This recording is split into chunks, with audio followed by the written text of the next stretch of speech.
जाटा से बहे दानी गंगा सागर यो विनती करै छी काला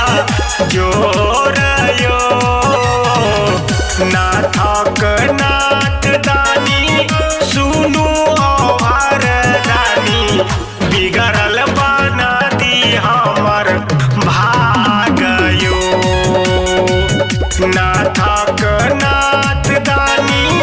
सुनु आभार दानी बिगड़ल बना दी हमर भाग यो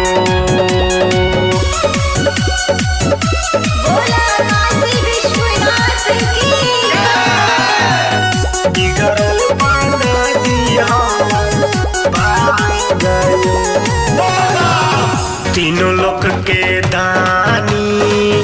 कहबैया बाबा कतहरा मौने छी दुनिया यो बाबा सुनु यो भोले दानी सुनु यो त्रिपुरारी करै छी हम पुकार यो बिगड़ल बना दी हमर भाग यो नाथक नाथ दानी सुनु घर दानी विनती करै छी काला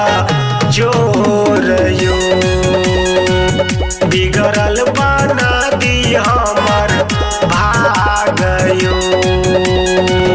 बिगड़ल बना दी हमर भाग यो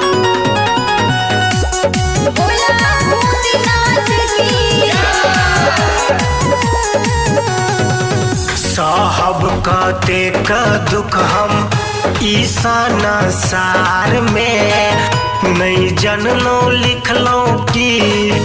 हमरा कपार में पड़ल विपता में जगदेव सुनियो महादेव उगंत के करियो कल्याण यो बिगड़ल बना दी हमर भाग यो नाथक नाथ दानी सुनु घर दानी बिगड़ल बना दी हमर भाग यो विनती करै छी काला जोर यो।